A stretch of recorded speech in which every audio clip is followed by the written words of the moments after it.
मैं सतीश गुप्ता पोरवाल फिर आपके सामने एक प्रेरणादायक और शिक्षाप्रद कहानी लेकर आया हूं। इस कहानी का शीर्षक है कैसा कैसा नजरिया। तो लीजिए कहानी शुरू करते हैं। एक कॉलेज में क्लास शुरू हुई, बच्चे बैठे हुए थे।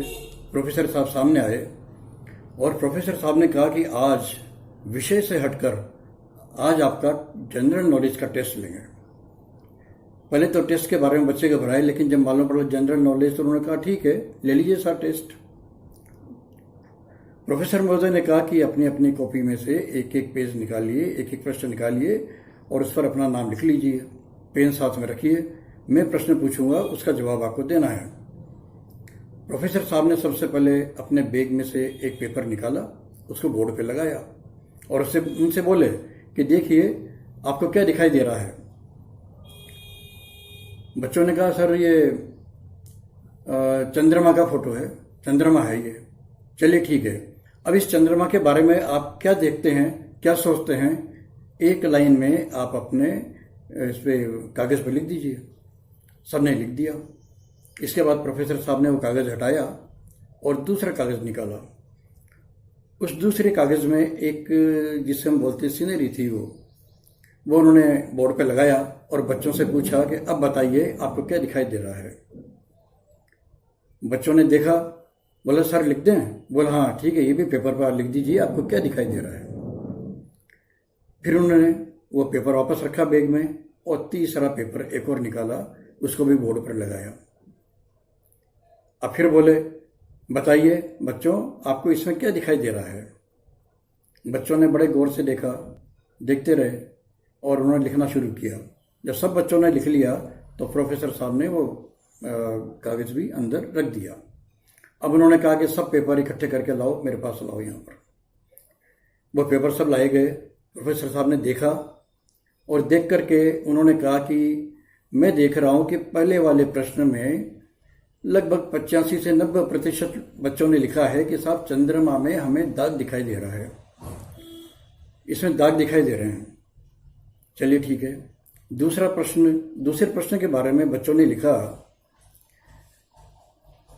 कि इसमें तो सर हमको गंदा नाला दिखाई दे रहा है, गंदे पानी का नाला। लगभग 90% लोगों ने यही। तीसरे प्रश्न के उत्तर में बच्चों ने लिखा कि सर इसमें तो कांटे कांटे दिखाई दे रहे हैं, ये पौधा जो है बहुत कांटे वाला पौधा है। ज्यादातर बच्चों ने ये लिखा था। अब प्रोफेसर महोदय ने कहा देखिए आप सब लोगों ने जो लिखा है वो उसकी कमियों के बारे में लिखा है, लेकिन इनमें कुछ गुण भी तो होंगे, कुछ अच्छाई भी तो होगी।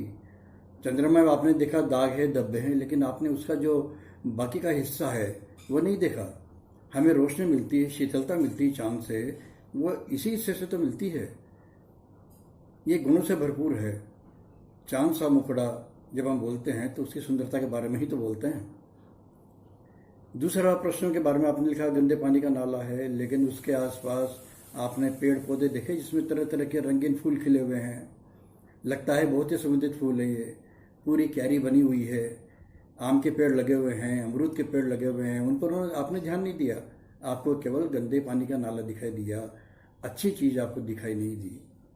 तीसरे प्रश्न के उत्तर में भी आपने लिखा है कांटे कांटे दिखाई दे रहे हैं। अरे भाई गुलाब का पौधा है, आपने थोड़ा दूर देखा, छोटे छोटे गुलाब के फूल लगे हुए हैं उसमें। गुलाब के फूल कितने सुंदर होते हैं, कितने सुगंधित होते हैं, कितने प्यारे होते हैं। तो आपको कांटे दिखाई दे रहे हैं लेकिन गुलाब के फूल दिखाई नहीं दिए, क्योंकि कांटे ज़्यादा थे तो आपको वही दिखाई दिए। हमें अच्छाइयों पर भी ध्यान देना चाहिए। इसी तरह से कोई भी चीज़ हो, कोई भी इंसान हो, उसमें अवगुण भी होंगे, कुछ बुराइयां भी होंगी, लेकिन उसमें अच्छाइयां भी होंगी। जब हमसे कहा जाता है कि भाई उस इंसान के बारे में क्या जानते हो, तो हम बोलते हैं अरे सर वो तो बहुत बुरा है, वो तो ऐसा करता है, वो तो ऐसा करता है, लेकिन उसकी अच्छाइयों पर हम ध्यान नहीं देते हैं। विशेष तौर से आपसे पूछा जाए कि क्या अच्छाइयां, तभी आप इस बारे में बात करोगे, वरना नहीं। तो ये हमारी मानसिकता नकारात्मक अक्सर होती है।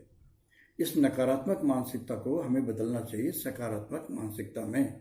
यानी हमें उसके गुणों के बारे में, किसी भी वस्तु, किसी भी इंसान, उसके गुणों के बारे में, उसकी अच्छाई के बारे में सोचना चाहिए और उसकी अच्छाइयों और उसके गुणों का हमें सदुपयोग करना चाहिए। यही नहीं कि उसकी बुराइयों की वजह से हम उसको नज़रअंदाज कर दें, ऐसा नहीं होना चाहिए। हर व्यक्ति, हर चीज़ में हम देख रहे हैं कि जो अच्छा यहाँ है उनको हम ग्रहण करें, उनका उपयोग करें, और जो बुराइयाँ हैं उनको नज़रअंदाज करें, उन पर ध्यान न दें। तो अपनी सोच को बदलिए, नकारात्मक सोच को सकारात्मक करिए और जीवन को सुखमय बनाइए। नमस्कार। बताइएगा हमारी कहानी आपको कैसी लगी, अच्छी लगी